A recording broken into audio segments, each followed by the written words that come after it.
오늘 본문 누가복음 2장 1절부터 7절입니다. 그때 가이사 아구스도가 영을 내려 천하로 다 호적하라 하였으니 이 호적은 구레뇨가 수리아 총독이 되었을 때 처음 한 것이라. 모든 사람이 호적하러 각각 고향으로 돌아가매 요셉도 다윗의 집 족속이므로 갈릴리 나사렛 동네에서 유대를 향하여 베들레헴이라 하는 다윗의 동네로 그 약혼한 마리아와 함께 호적하러 올라가니 마리아가 이미 잉태하였더라. 거기 있을 그때 해산할 날이 차서 첫 아들을 낳아 강보로 싸서 구유에 뉘었으니 이는 여관에 있을 곳이 없음이로라. 아멘. 지난달 미국에서는 제47대 대통령 선거가 실시되었습니다. 미 대통령 선거가 있을 때마다 항상 그래 왔었지만 이번에는 더더욱 온 세계가 누가 대통령에 당선되느냐에 촉각을 곤두세웠습니다. 검사 출신이고 현직 부통령인 진보당 해리스 후보가 흑인 여성 대통령이 되느냐, 아니면 이미 제45대 대통령을 지냈던 보수당 후보 백인 남성 트럼프가 다시 제47대 대통령에 당선되느냐에 관심이 집중되었습니다. 미국 역사상 흑인 여성이 대통령으로 당선되는 것도 최초가 되는 것이었고, 이미 대통령을 지냈던 사람이 한 번 그런 이후 다시 대통령에 당선되는 것도 마찬가지였습니다. 미국 전체 국민의 표를 더 많이 받고도 낙선될 수도 있는 독특한 미국 대통령 선거 방식인 선거인단 제도도 모두의 관심을 끌기엔 충분했습니다. 미 대통령 선거가 선거운동 시작 때부터 당선자가 결정되고 그 이후로도 계속 온 세계 뉴스들을 장식하고 있는 이유는 각 나라들의 이해관계가 누가 미 대통령에 당선되느냐에 좌지우지 되기 때문이었습니다. 우리나라도 다르지 않습니다. 남북 대치 상황에 있는 대한민국 안보와도 직결되는 주한미군 정책이 누가 당선되느냐에 따라 많이 달라지기 때문입니다. 현재 1조 원이 넘는 한국 내 미군 주둔 비용이 최대 9배로 늘어날 수도 있으며, 남북 관계의 주도권마저 당사자 남한과 북한이 아닌 미국과 북한이 쥘 수도 있습니다. 그래서 세계 정세와 질서를 주도하고 있는 미 대통령을 가리켜 이 시대의 주인공이라 해도 과언이 아닐 겁니다. 미 대통령의 한마디 말이 온 세계를 움직여 각 나라의 정책과 법이 바뀌고 있는 게 현실입니다. 오늘 성경 본문에도 미 대통령처럼 세계 정세와 질서를 주도하고 있는 한 인물이 등장합니다. 성경은 역사 중 실제로 발생했던 사실에 대해 기록했기 때문에 세계사와 아주 밀접한 관계를 갖고 있습니다. 성경은 진리를 선포하고 그 진리는 역사적 사실 위에 세워진 우주와 역사를 주도하는 원리이기 때문에 역사적 사실을 떠나서는 진리를 논할 수 없습니다. 하지만 성경은 하나님의 역사를, 인류를 구원하시는 구속사적 관점에서 기록되었기 때문에 모든 세계사가 아닌 일부 세계사와 역사적인 인물들만 언급됩니다. 그 역사적인 인물들은 신자와 불신자를 막론하고 세계사를 알고 있는 사람이라면 모두 알고 있는 이름들입니다. 오늘 본문에도 미 대통령처럼 그 시대의 주인공이었던 가이사 아구스도가 등장합니다. 가이사 아구스도는 세계사에서 아우구스투스 혹은 옥타비아누스라는 이름으로 더 잘 알려져 있습니다. 헬라 가이사는 라틴어로 케사르고 영어로는 시저로 황제라는 의미의 칭호고, 아구스도는 세계사에 등장하는 로마 황제 아우구스투스를 가리키는 이름입니다. 아우구스투스의 원래 이름은 옥타비아누스였는데 그는 로마 황제 율리우스의 조카 딸의 아들이었습니다. 그 옥타비아누스가 로마 황제 율리우스의 양자가 된 이후 세계를 정복하게 됩니다.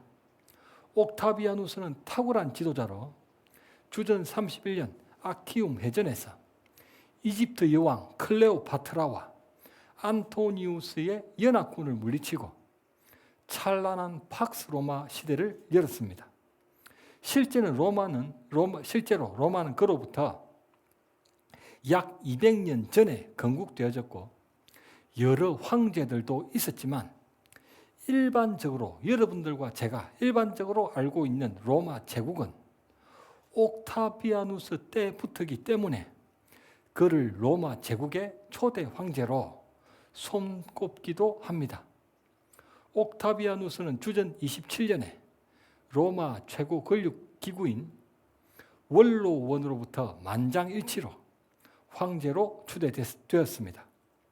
존귀한 자라는 의미인 아우구스투스라는 칭호도 로마 관례상 황제가 죽고 난 이후에나 받을 수 있는 칭호였지만 그는 살아서 받을 정도로 탁월한 사람이었습니다. 그는 주전 27년부터 주 14년까지 약 40년 동안 로마 제국을 통치했습니다.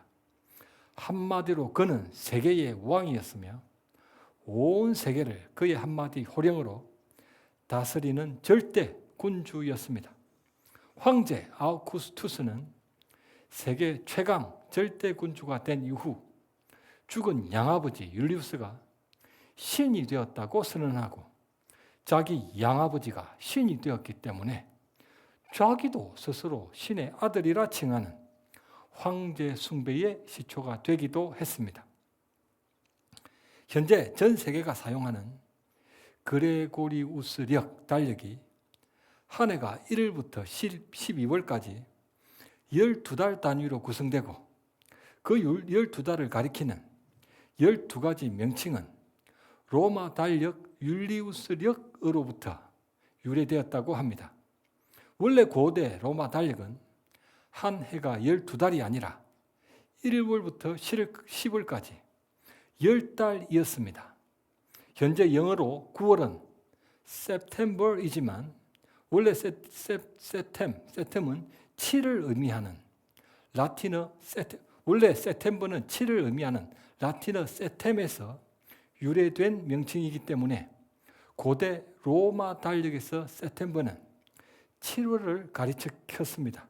그러나 세템버가 2달 뒤로 밀려나 현재는 9월을 가리키는 명칭이 되었습니다. 현재 영어로 10월은 옥토버이지만 원래 옥토버는 8을 의미하는 라틴어 옥토에서 유래된 명칭입니다. 옥토는 8을 의미하기 때문에 다리가 8개인 문어도 영어로 악토퍼스라고 하고 도레미파솔라시도 파름계도 영어로 한 옥타브라고 합니다. 고대 로마 달력에서 옥토버는 8월을 가리켰지만 옥토버가 2달 뒤로 밀려나 현재는 10월을 가리킵니다. 현재 영어로 11일은 노벰버이지만 원래 노벰버는 9를 의미하는 라틴어 노뱀에서 유래된 명칭이기 때문에 고대 로마 달력에서 노벰버는 9월을 가리켰다고 합니다. 고대 로마 달력에서는 7월이 세템버였고 8월이 옥토버였으며 9월이 노벰버였지만 그 한 해 10달에 2달이 추가되는 바람에 세템버가 9월로 밀렸고 옥토버가 10월로 밀렸으며 노벰버가 10월로 밀렸습니다. 고대 로마 달력에서 2달이 추가되었던 이유는 아우구스투스의 양아버지 황제 율리우스가 로마 역사에 자기 이름을 영원히 기념하겠다며 고대 로마 달력 10개월 중 중간에 위치한 7월의 명치를 세프템버 대신 자기 이름 율리우스, 영어로 줄라이로 개칭하고 세프템버부터 그 이후의 명칭을 한 달씩 뒤로 물렸다고 합니다. 그래서 7월의 명칭 세프템버가 8월로, 8월의 명칭 옥토버가 9월로, 9월의 명칭 노벰버가 10월로 밀리면서 1년이 11달로 늘어나 버렸습니다. 로마 제국을 이루었던 아우구스투스 황제도 자기 양아버지처럼 로마 역사의 신의 아들이었던 자기 이름을 영원히 기념하겠다며 고대 로마 달력 중간에 위치한 자기 아버지 줄라이 7월 다음에 있는 8월의 명칭을 세템버 대신 자기 이름 아우구스투스, 영어로 오거스트, 영어 스펠링을 콩글리시로 읽으면 아우구스트가 되잖아요. 세템버부터 그 이후 명칭을 또 한 달씩 뒤로 물렸다고 합니다. 그래서 8월의 명칭 세템버가 또 9월로, 9월의 명칭 옥토버가 또 10월로, 10월의 명칭 노벰버가 또 11월로 밀리면서 바로 지금처럼 1년이 12달로 늘어난 거라 합니다. 그런 역사적 배경으로 인해 지금 세계 모든 나라 달력이 12달 단위로 구성되게 된 것입니다. 오늘 본문은 예수님의 실존이 실제 존재하셨음이 역사적 사실임을 증명하며 예수님 이야기는 사람이 꾸며낸 신화가 아니라는 걸 증거합니다. 누가복음 1장 1절 우리 중에 이루어진 사실이며 목격자가 전하여 준 정언이라는 것입니다. 하나님을 믿지 않는 세상 사람들도 석가모니와 공자와 소크라테스와 예수님을 가리켜 세계 4대 성인이라 합니다. 만일 예수님이 신화의 주인공에 불과했다면, 그런 분이었다면 세상 사람들이 예수님을 세계 4대 성인 중에 한 분으로 손꼽을 리 있겠습니까? 예수님이 다른 세 사람과 동급으로 취급되어 4대 성인이라 불리우는 건 동의할 수 없지만 세계 4대 성인이라는 말은 세상 사람들도 예수님을 역사적 실존 인물이었다는 것은 분명히 인정하고 있다는 것입니다. 그것은 부인하지 않고 있습니다. 예수님은 실제 역사적 인물이다. 그것을 부인하지 않는다는 말이 세계 4대 성인이라는 말입니다. 팍스 로마란 로마의 평화라는 의미로 로마의 강한 무력으로 인해 주변이 완전히 평정되어 더 이상 전쟁의 소리가 나지 않는 평화의 상태를 의미합니다. 무력으로 이룬 평화로서 더 이상 누구도 저항할 수 없는 상황에서의 평화입니다. 역사를 살펴보면 세상에서 말하는 평화는 두 가지 경우에서 이루어집니다.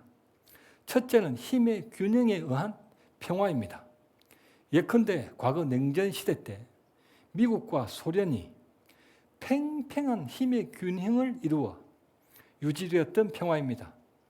전쟁이 터지기라도 한다면 두 나라가 모두 다 망할 수밖에 없기 때문에 전쟁이 일어나질 않았습니다. 아니, 전쟁이 일어날 수가 없는 것입니다. 둘째는 힘의 불균형에 의한 평화입니다. 한쪽이 너무 강하면 누구도 그 강한 나라를 건드릴 수 없으며 강한 나라가 주변 나라들을 다스림으로써 유지되는 평화입니다.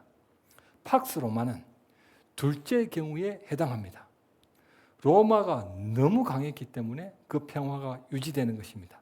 로마는 강한 군사력을 앞세워 당시 아시아를 제외한 유럽 남부 전역과 아프리카 북부와 중동 등 세계의 절반에 해당하는 지역을 정복해 다스렸습니다. 그래서 로마 황제는 일국의 왕이 아니라 주변 나라들을 식민지로 거느려 전 세계를 다스리는 세상의 왕이었습니다. 제국이라는 명칭도 많은 나라를 식민지로 거느리는 나라라는 의미고, 황제라는 칭호도 그 식민지들을 통치하는 제국의 제1인자를 가리키는 칭호였습니다. 누가복음 2장 1절, 천하로 다 호적하라. 오늘 본문에서 세계 최강의 절대군주 아우구스투스 옥타비아누스가 천하를 움직이는 명령을 내렸습니다. 그 명령에는 그의 힘과 권세와 자신감이 넘쳤을 것입니다. 자기 제국의 모든 것을 움직이게 하는 명령이었으니 얼마나 권위가 있는 한마디였겠습니까? 천하를 호적하라는 건 인구 조사를 하라는 의미로 그 명령을 내렸던 이유는 로마 제국 내의 통치권을 더 강화시키기 위해서였습니다. 자신이 점령한 나라들의 사람들이 얼마나 살고 있으며 어떤 물자들이 있는지를 파악해 세금을 징수하고 부역을 시켜 제국을 더욱더 효율적으로 통치하려고 했습니다. 역사 기록에는 14년마다 한 번씩 호적했다고 하는데 어쩌면 자신의 힘을 과시하고 싶은 생각에서라도 그랬을 것 같습니다. 내가 누군지 알아?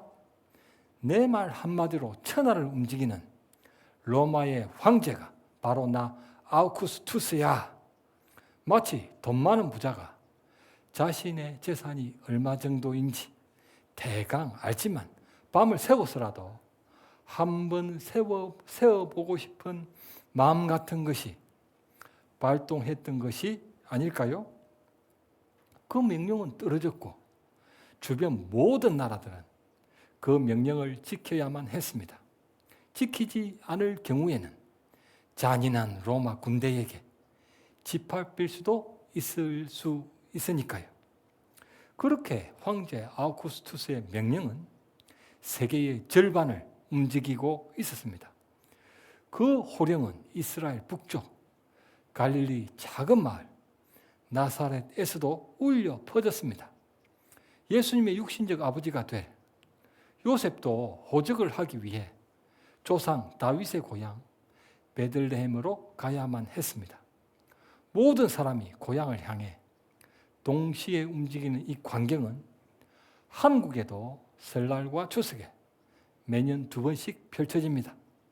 명절을 상상해 보시면 유대인들의 그 대이동이 이해되실 것입니다. 만삭이었던 마리아도 요셉을 따라 베들레헴으로 떠났습니다. 베들레헴에는 너무 많은 사람들이 모여 여관에 빈 방이 없어 아들을 낳아 악취가 났을 짐승의 밥통 구유에 눕혀야만 할 정도였습니다. 그럼에도 불구하고 요셉과 만삭이 된 마리아는 그 무거운 몸을 이끌고 베들레헴으로 가야만 했습니다. 빈 방이 없다는 걸 몰랐기 때문이 아니라 세계 최강의 로마 황제 아우구스투스의 명령이었기 때문입니다. 그가 당시의 절대적 법이며 주권자이고 그 시대의 주인공임에는 분명했습니다. 이스라엘 북쪽 갈릴리 나사렛에서부터 남쪽 베들레헴까지는 약 120km로 건장한 남자의 걸음으로 사흘길이나 되는 거리였습니다. 사흘을 꼽아 걸어야 하는 길은 요셉이 혼자 떠났다 해도 힘이 드는 여정이었을 텐데 만삭인 아내까지 동행했으니 얼마나 힘이 들었겠습니까? 황제 아우구스투스의 명령이 정말 원망스러웠을 거며 운이 너무 없었다고도 생각했을 겁니다. 하필 아내가 임신 중일 때 그 호적 명령이 떨어졌고 그렇다 할지라도 차라리 몇 달 전이었다면 만삭이라도 피했을 텐데 왜 그때냐는 겁니다. 아마 그런 자신들을 도와주시지 않는 하나님께 제일 많은 불평을 쏟았을지도 모르겠습니다. 사실 마리아의 임신은 요셉 자신으로 인한 것도 아니었거든요. 그들은 동침한 적도 없었지만 그들은 정혼 기간 중이었기 때문에 마리아의 임신뿐 아니라 그들이 동침하는 것도 사람들이 알기라도 한다면 하나님 율법대로 돌로 쳐 죽임을 당할 수도 있었기 때문입니다. 그래서 호적은 남자들만 하는 것이었지만 힘든 여정이었음에도 불구하고 만삭이었던 마리아도 사람들 눈을 피하기 위해 요셉과 함께 베들레헴으로 갈 수밖에 없었던 겁니다. 성경 말씀 마태복음 1장 20절과 21절입니다. 이 일을 생각할 때 주의 사자가 형망하여 이르되 다윗의 자손 요셉아 내 아내 마리아 데려오기를 무서워하지 말라. 그에게 잉태된 자는 성령으로 된 것이라. 아들을 낳으리니 이름을 예수라 하라. 이는 그가 자기 백성을 그들의 죄에서 구원할 자이심이라 하니라. 아멘. 하나님의 사자가 요셉의 꿈에 나타나 마리아가 임신한 건 분명히 그분의 전지전능한 권능으로 말미암았다는 것과 그 아이가 자기 백성들을 죄에서 구원할 메시아 곧 구원자라는 것까지 가르쳐 주셨습니다.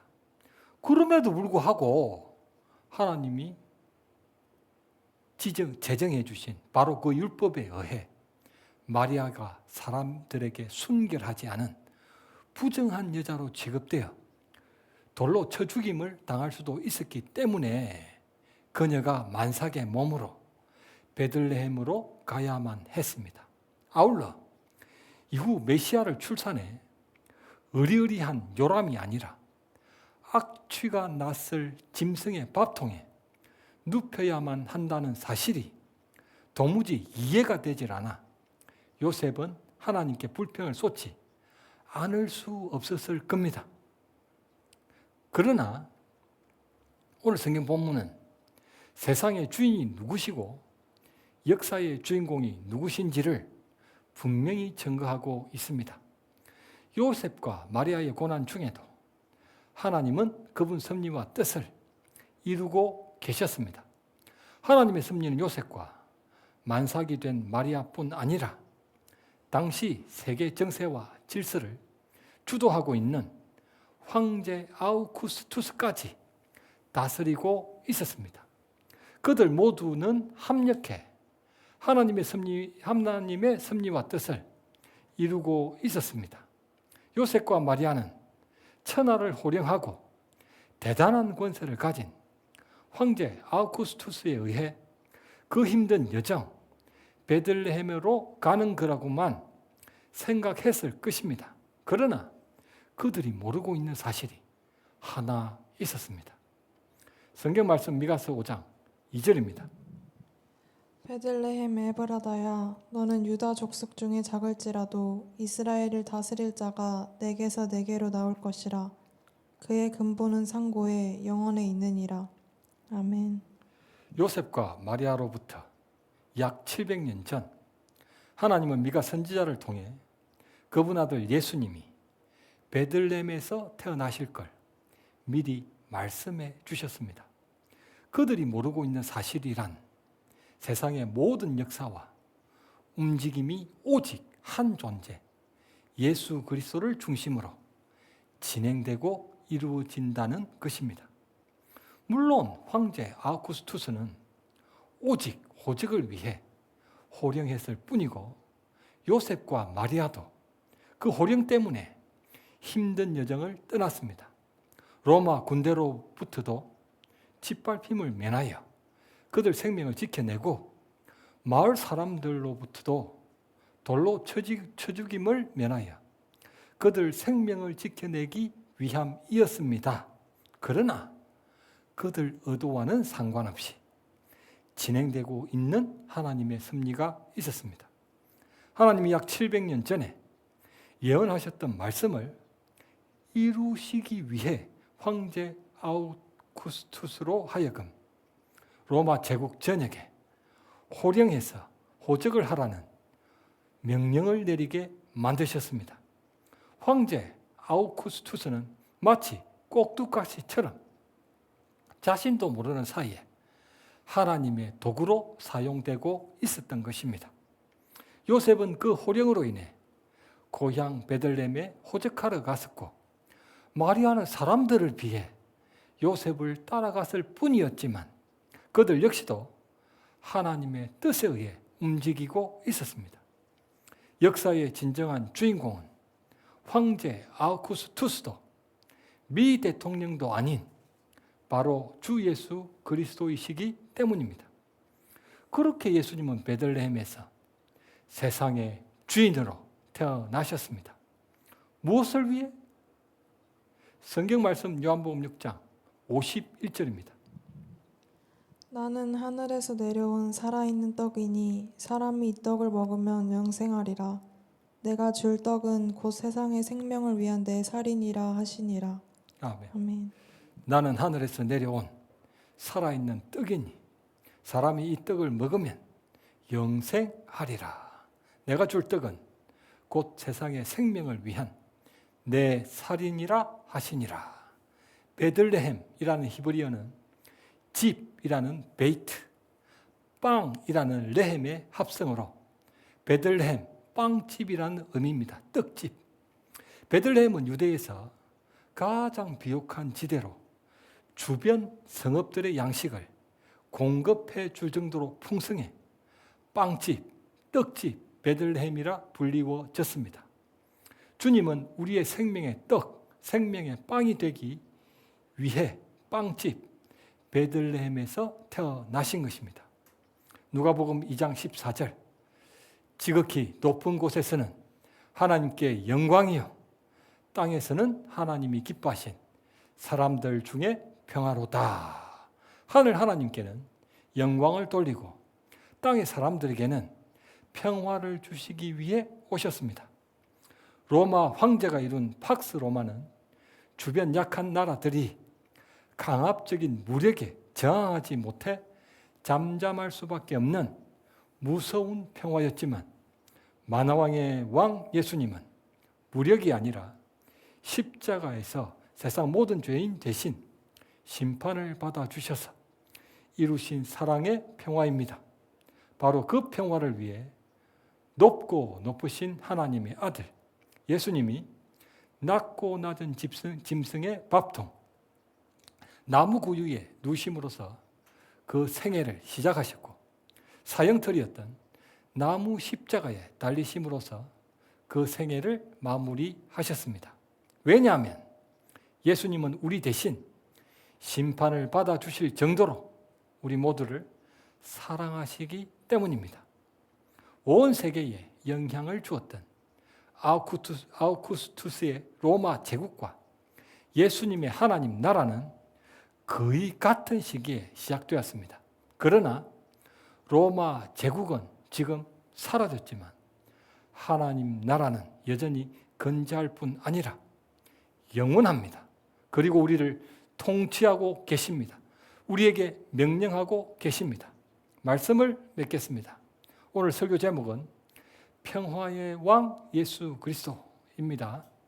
오늘 본문에 등장하는 요셉은 예수님의 육신의 아버지에 불과했기 때문에 하나님의 모든 섭리와 뜻을 다 알 리 없었습니다.